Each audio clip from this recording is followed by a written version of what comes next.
Hello and welcome. My name is Rebecca Devlin. Hi, I'm Cassie Steep. And we are going to talk about toilet training for students with autism. We know that toilet training is a very important skill to teach. It promotes independence and really makes those daily routines smooth for caregivers, educators, parents, and so on. But we also know that toilet training can be very, very overwhelming. We've had that experience training and teaching toilet training over the years, but with a step-by-step plan, it really is very achievable. Our goal today is to give you a clear step-by-step plan for toilet training to help you with your toilet training goals for your students or the individuals that you are caring for with autism. Autistic children often develop those consistent daytime toileting abilities later than their neurotypical peers. We hope the information shared in this webinar really empowers you to make a meaningful difference by supporting autistic children's toileting journeys with patience, encouragement, understanding, and most importantly, those effective strategies. I wanted to speak about the key areas of support prior to engaging in toilet training with your autistic students, one of them being difficulties with social communication. If you are currently caring for or teaching an individual with autism, you're probably very aware of some support needs around social communication. So that could look like challenges understanding verbal instructions, social cues, or those implicit expectations, which can make it harder for the child to understand when, why, and how to use the toilet. The second key area of support I wanted to speak to is restricted behavior. So we know that toilet training requires a significant change from those established routines. So such as things like wearing diapers, which can cause distress and resistance for autistic children who really do rely on that predictability. Another key support area I wanted to speak to is sensory processing differences. So that could look like a sensitivity to noise, whether it's loud or unpredictable sounds like the flushing of a toilet or echoes in the washroom. There could be fans, hand dryers, all of which could cause fear or distress. Other sensory sensitivities could be lighting, whether the lights are too bright or flickering, or fluorescent lights, which can also be overstimulating. Other things like smell, so strong or unfamiliar bathroom odors, whether they come from cleaning products or waste, can be very upsetting and something we need to be mindful of. And then there's tactile, so things like the feeling of toilet paper, wipes or clothing being pulled up or down, all of which may be distressing and should be taken into consideration with any toilet training program. I wanted to take a moment to reflect with that information to think about how you can make the washroom or the toileting experience more comfortable, or to make the space more comfortable for the child who you are toilet training with. And in this moment, I would ask you to think about a child that you're teaching or supporting, or you have in the past. If they have any sensory sensitivities, how you could potentially modify the environment to make it more comfortable for them. Or just the overall experience. Could you bring in something that they enjoy to the washroom to make it a more comfortable environment, like maybe their favorite music or their favorite toy, or something that will calm them in an otherwise overstimulating environment? So why prioritize toilet training? Toilet training is very important for a number of different reasons. And I think reflecting on the why is important at this point. Oftentimes, toilet training, as we mentioned, is overwhelming. It can be a daunting task. And on those difficult days, if we can anchor the why are we teaching this skill, it gives us the grit and the resilience to keep going. Independence is one of the most important reasons to teach toilet training. It also improves social participation. When an individual is toilet trained, they have more confidence and are able to better participate in social activities, whether it's preschool or daycare, without the input and the help and support of an adult, because they can communicate when they need to use the washroom and independently take themselves to the washroom, which allows them to participate more fully in those activities. It also reduces dependence on caregivers and demand on caregivers too.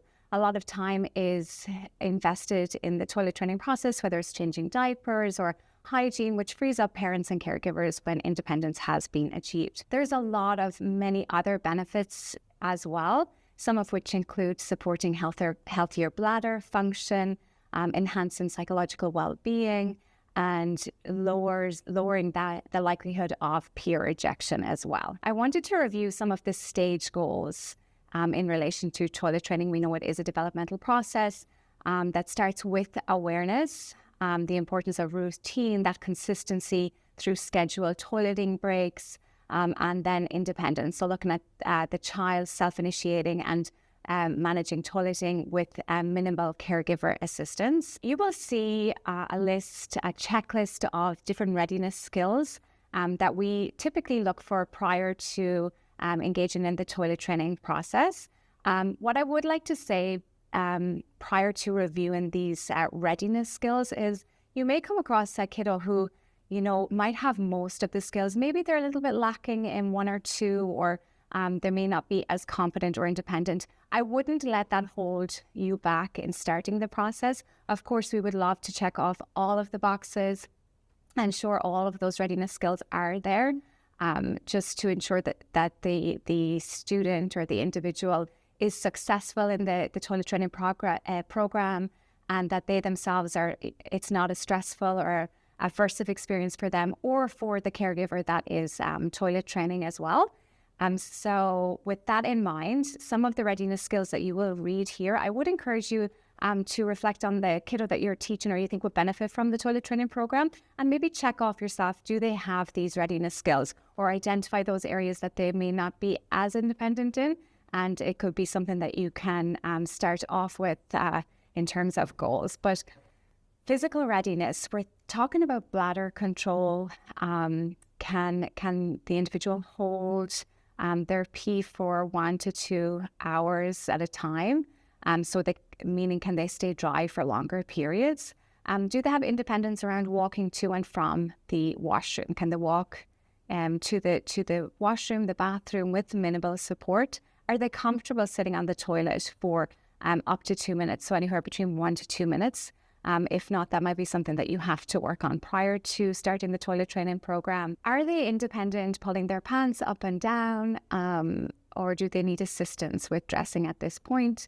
And do they have regular or predictable bowel movements? These would all be considered physical readiness skills that you would want to observe in advance of beginning a toilet training program. Communication and awareness. So do they show awareness of when they are wet or they're soiled? For some kiddos, they don't like the feeling of being wet or soiled, and that can be a really good indicator as to their being ready to start a toilet training program. And then for some other kiddos, you might notice an indifference. They're not actually at least showing or communicating any awareness of the fact that they are wet or they have soiled their diaper or clothing.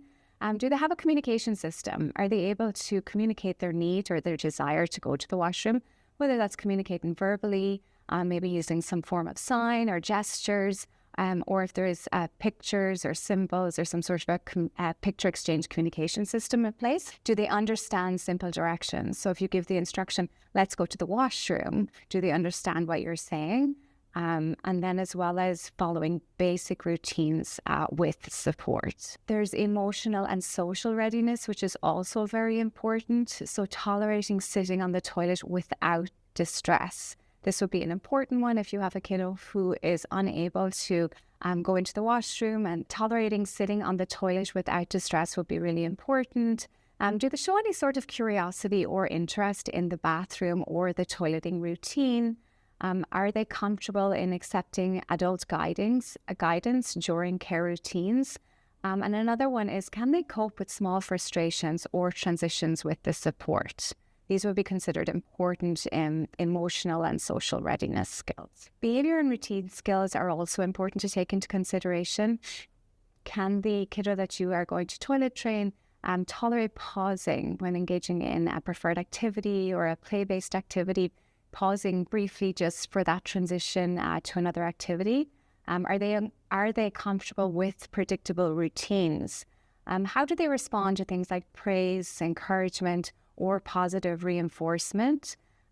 These would all be what we consider behavior and routine skills that we need to take into consideration. And then there's consistency and environment, communicating with the family to determine, are they interested and open to beginning toileting and toilet training programs, ensuring that expectations are aligned between home and childcare or the education environment, depending what your role is or environment that you are in.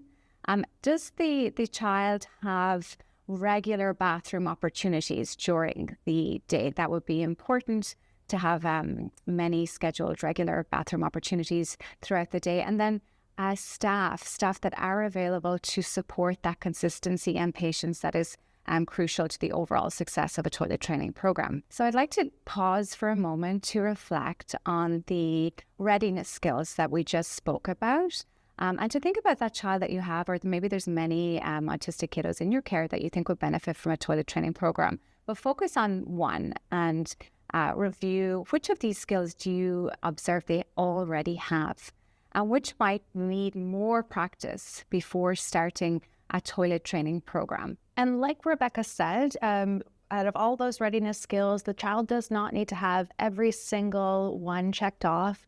But what it will indicate, the more that is checked off, it will indicate that they're more ready, and you might be able to finish the toilet training program faster and with more success.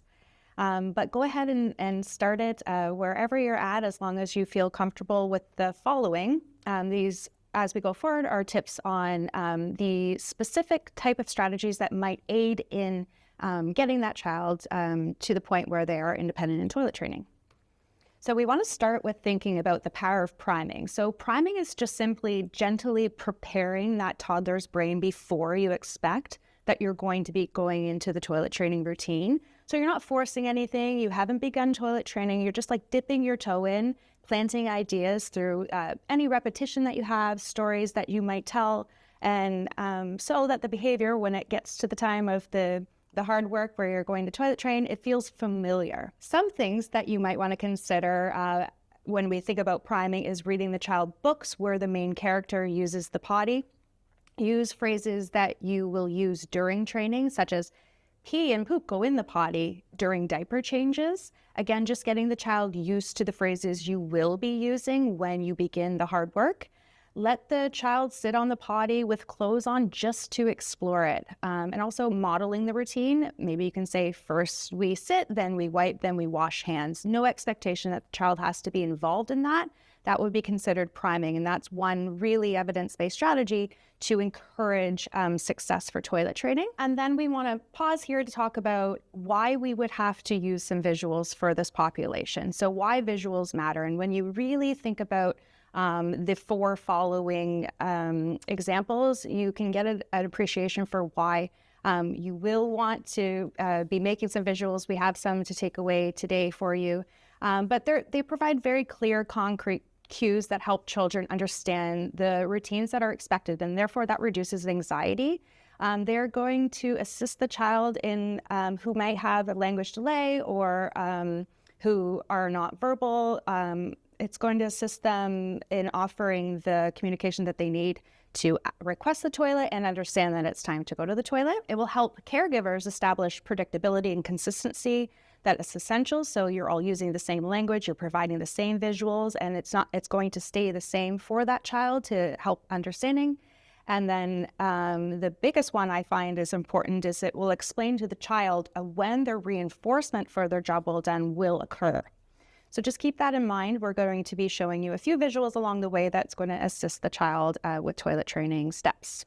So the first sort of step you want to start when you dive deep into the routine is you're going to do some dry checks with praise. So all that means is that you'll take some note on how long the child can stay dry for. So I would start the sort of data collection, if you will, with every 30 minutes, just to say, take a look at the diaper, see if the child is dry, and take note of how long they can hold their bladder naturally. And anytime that you notice that the child is dry, you're going to offer fantastic praise for that. You're going to get them going with that routine that, wow, you stayed dry, and there's some sort of reward for that. And then you can move to a prompted toileting schedule. So if you have some idea of how long the child can stay dry for, you can set your toileting schedule. And as Rebecca said, the staff involved is going to be necessary because you will be taking the child to the toilet as frequently as you possibly can. So if you can start a schedule 30 minutes, every 30 minutes, if the child can't stay dry for 30 minutes, or you can go up to 60 minutes or 90 minutes, depending on where their baseline is, do go ahead and start taking the child to the bathroom on that prompted toileting schedule. So at the time that you are ready to start the toileting, and say you bring them to the toilet at 9 o'clock, you're going to, at that point, choose the appropriate communication tool that they will eventually learn to use when they have to go independently. So this time you're just offering the ability to practice the routine. When they say exchange a picture of a toilet, you would teach them when they do that, they can then go to the bathroom and relieve themselves. But even if they don't have to go to the bathroom and you're prompting them, you're still going to want to practice that routine. So it might seem a little funny at first that you're going to be asking the child to communicate that they need to go to the bathroom, but you'll see in the end that that is how they will get to know how to communicate with you in the future. So it could be a word, it could be a sign, it could be a picture, but go in those steps. Do dry checks and praise, a prompted toileting schedule, and then the communication tool. So when you take them to the bathroom at 9 o'clock, for example, clearly if they void in the toilet, you're going to throw a big party, and I'll show you what happens when that happens. And as I mentioned, these are some of the sample essential visuals that we encourage. So Rebecca brought up some fantastic examples of why a child might need to work on routines for those readiness stage goals. So using a toilet routine visual is going to be really important for the child. They can get practice using the visual, and it's going to stay the same every time. So you don't want to switch it up on the child. You want to make sure that you are using the same visuals every time, using the same routine every time, because then you find that their comfortability is increasing with use of those visuals. And then this toileting request visual could be the example of what you would exchange every prompted toileting time. And then the first then visual is what we discussed earlier. How does the child know when reinforcement is coming? Well, you can communicate with the first then board. First we pee in the toilet, and then you can have your fantastic yummy cookies. Next, it's important to go ahead and teach that sequence. So using that visual schedule or something like a video model to teach the sequence. And then for those kiddos who really do have difficulties for sensory reasons that Rebecca brought up, we might want to consider going really slow when it comes to asking them to go into the bathroom. So let's just say they are terrified of the sound of a flush. I've worked with kids like that here in the center, and what we've had to do is what we call a slow exposure technique. So we're only going to move slowly on that specific skill before we do anything else. So we know that the child hates the sound of a flush. Let's just ask them that one morning to stand near the bathroom door. Can the child tolerate that? If they can, give them some praise. And then maybe after a few days of them tolerating that with no sign of distress, we want to add, maybe today, let's touch the door, or you're successful there. Can we step inside the bathroom for 1 second? Again, lots of praise, lots of motivation there with reinforcement. But then can they stand inside of the bathroom for 5 seconds, 10 seconds? Can they then walk to the toilet? Can they then sit down on the toilet?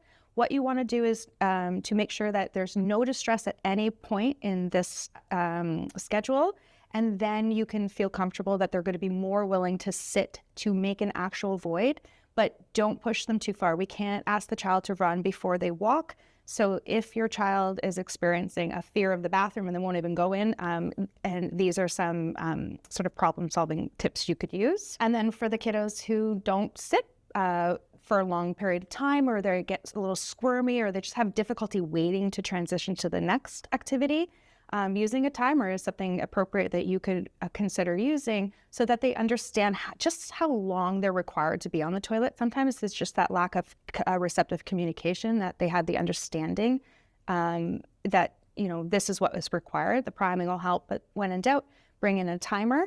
I like the idea of turning on a consistent song. So let's just say it's a toilet time song that they like, or even just a pop song that they enjoy. That might help them indicate that, we'll sit on the toilet as long as the song plays. And once the song's done, you can get up and go. But it connects to something that they like, which is also a suggestion we have. Again, with these kiddos that do have sensory sensitivities, you might want to just adjust the lighting, the warmth. Can bring in heaters. Sometimes it gets cold and chilly when you're in diapers in the winter. You might want to put on like a calming white noise or remove scents, or sometimes you might want to add a scent. You know your child best. You can allow comfort items, but with a caveat that that's not their most preferred, and we'll get to why. You don't want to offer their favorite things in the bathroom unless it's contingent on voiding, because the voiding is what we're looking for here. And of course, if you don't have a little stool for their little feet, please be encouraged to add a stool to keep them comfortable. And so here's what I think is most important topic of the day is keeping in mind the reinforcement that you're using for the job well done, for the void in the toilet.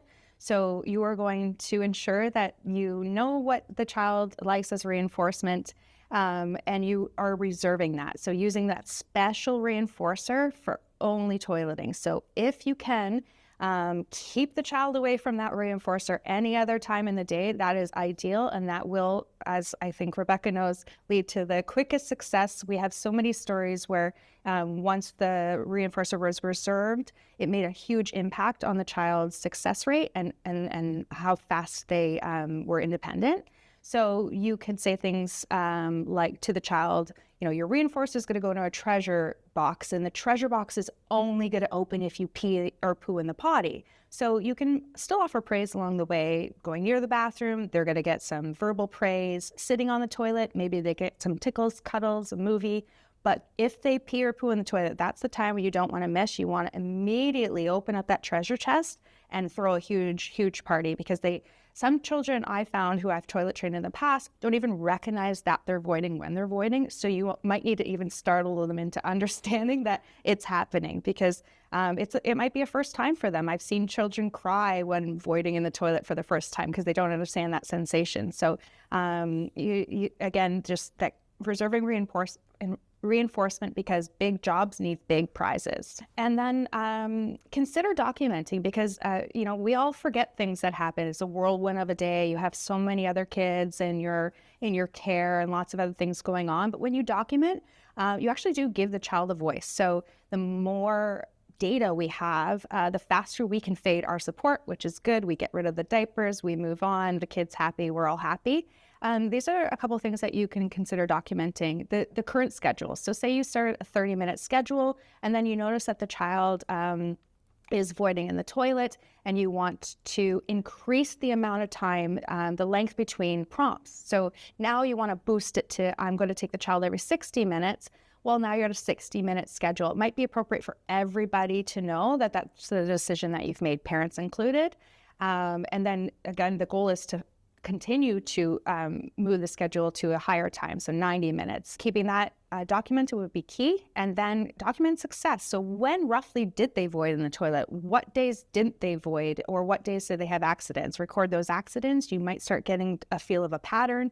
And then maybe you want to, as over time, if there too many accidents are happening, go backwards in the toileting schedule. So reduce the length of time that they're required to go without prompt to the bathroom. Clearly you want to document initiations, because you're going to want to throw the biggest party and tell the world if a child has initiated the bathroom on their own without a prompt. That is the end goal in all the stages. So we want to make that known, that was the top tier thing that a child could do is ask you to go to the bathroom and void. And then reinforces that work, document, because sometimes you might notice that reinforcers change over time. So you might have started with reinforcing the child with their favorite cookie, the cookie that they request 99 times out of 100. But sometimes the child will satiate off of those reinforcers, and they'll want something new. So you might notice that it was working to offer the child a cookie reinforcer, and then all of a sudden they have accidents again. Document that, because we want to make sure that we don't go stale and we don't continue to offer things that don't work, and then you'll get a feel for what to do next. And so I think here is an important for you to realize the job that you're doing well as well. So what about accidents? So we know that accidents are a part of the progress, are part of the nature of toilet training. We've dealt with a lot of them over time. We strongly discourage any punishment or timeout. Any indication that the child has done something wrong when they have an accident, we want to avoid. You don't want to take away any of their favorite items or have the child sit longer on the toilet due to an accident. Don't involve them in the cleaning process. That will not encourage faster toilet training, actually might discourage toilet training altogether. So we're keeping it positive. So what about accidents? These are things that we encourage. We want you to say, when you witness an accident, just simply say, stop, pee goes in the toilet, and then promptly bring the child to the bathroom. The hope is that you can catch them still needing to go, and that they've stopped the action of the accident and continue to void in the toilet. So if they do that, don't provide any reinforcement until the next time the child voids in the toilet without an accident first. But you can still say, good job, that pee goes in the toilet, and move on. But then here you might want to revisit your prompting schedule just to see if you have extended the time a little too far for their ability. And that ends our quick tips for toilet training. For more resources about toilet training and more, please visit our website at sonderly.io, and I appreciate you joining today. Thank you.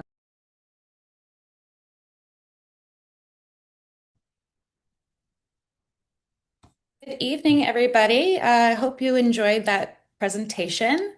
My name is Cassie Steep, and here's Rebecca. Hi, everyone. Thank you for joining us today. My name is Rebecca Devlin, and we're here to answer all and any